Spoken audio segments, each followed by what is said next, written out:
Assalamualaikum warahmatullahi wabarakatuh. Nama saya Widya Hastuti dengan NIM 180200105 dari kelas akuntansi 201, mahasiswi setia manajemen bisnis Indonesia.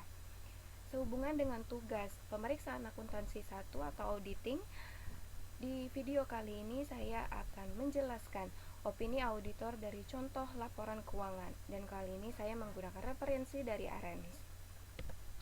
Sebelum itu, saya akan menjelaskan sedikit 4 jenis opini auditor. Yang pertama ada unqualified opinion atau opini wajar tanpa pengecualian, yaitu jika auditor tidak menemukan adanya kesalahan pada keseluruhan laporan keuangan, dan laporan keuangan dibuat berdasarkan prinsip akuntansi yang berlaku atau SAK. Yang kedua ada qualified opinion atau opini wajar dengan pengecualian. Auditor tidak memperoleh bukti yang cukup dan tepat yang mendasari opini, tetapi auditor menyimpulkan bahwa pengaruh kesalahan penyajian yang tidak terdeteksi yang mungkin timbul terhadap laporan keuangan, jika ada, dapat menjadi material tetapi tidak pervasif. Yang ketiga ada adverse opinion atau opini tidak wajar, yaitu digunakan hanya apabila auditor yakin bahwa laporan keuangan secara keseluruhan mengandung salah saji yang material, sehingga tidak menyajikan secara wajar posisi keuangan sesuai GAAP. Yang keempat ada disclaimer of opinion atau opini tidak menyatakan pendapat, yaitu menolak memberikan pendapat. Diterbitkan apabila auditor tidak dapat meyakinkan diri sendiri bahwa laporan keuangan secara keseluruhan telah disajikan secara wajar. Lalu selanjutnya ada contoh laporan audit independen yang ditujukan oleh direksi dan Dewan Komisaris PT Sejahtera Jaya Abadi.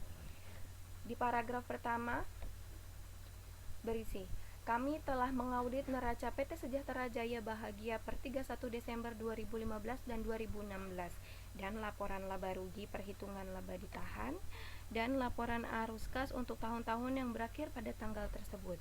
Laporan keuangan adalah tanggung jawab manajemen perusahaan. Tanggung jawab kami adalah pada pernyataan pendapat atas laporan keuangan tersebut berdasarkan proses audit yang kami lakukan.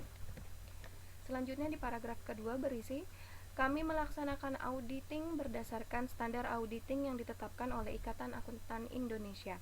Standar tersebut mewajibkan kami untuk merencanakan dan melaksanakan auditing agar kami memperoleh keyakinan yang memadai bahwa laporan keuangan bebas dari salah jadi yang material. Suatu proses audit meliputi pemeriksaan atas dasar pengujian bahan bukti yang mendukung jumlah dan pengungkapan dalam laporan keuangan. Audit juga meliputi penilaian atas standar akuntansi yang digunakan dan estimasi signifikan yang dibuat oleh manajemen perusahaan, serta penilaian terhadap penyajian laporan keuangan secara keseluruhan. Kami yakin bahwa audit kami memberikan dasar memadai untuk menyatakan pendapat. Di paragraf terakhir berisi, menurut pendapat kami, laporan keuangan yang kami sebut di atas tersaji secara wajar dalam semua hal yang material, posisi keuangan PT Sejahtera Jaya Bahagia per 31 Desember 2015 dan 2016, dan hasil usaha, serta arus kas untuk tahun yang berakhir pada tanggal tersebut sesuai dengan prinsip akuntansi yang berlaku umum. Tertanggal 10 Maret 2017 oleh Kantor Akuntan, Roli Faktur SEM MSI. Dari laporan audit yang sudah saya bacakan di atas, yaitu dapat diambil laporan audit standar atau laporan audit baku memiliki 3 paragraf yang terdiri dari, yang pertama ada paragraf pendahuluan atau pengantar, yang kedua paragraf lingkup audit, yang ketiga paragraf pendapat. Sementara untuk pihak yang dituju, terdapat 7 unsur penting yang harus disertakan dalam laporan audit, yaitu sebagai berikut. Yang pertama ada paragraf pendahuluan atau pengantar, paragraf lingkup, paragraf pendapat, nama auditor, nomor izin akuntan publik, nomor izin kantor akuntan publik, tanda tangan dan tanggal laporan audit. Kesimpulan yang bisa diambil dari laporan audit yang sudah saya bacakan tadi, yaitu dari contoh laporan audit independen di atas, auditor beropini wajar tanpa pengecualian karena yang pertama, semua laporan neraca, laporan laba rugi, laporan laba ditahan, dan laporan arus kas sudah termasuk dalam laporan keuangan. Jadi laporan-laporan yang diuji oleh auditor itu sudah menyangkup semua laporan keuangan yang memang harus diuji. Yang kedua, standar umum telah dipenuhi dalam kinerja yang mengikat secara penuh dalam mewujudkan laporan keuangan yang lengkap. Ini tersurat dalam paragraf kedua di laporan audit yang sudah saya bacakan tadi. Di situ dijelaskan standar umumnya telah dipenuhi.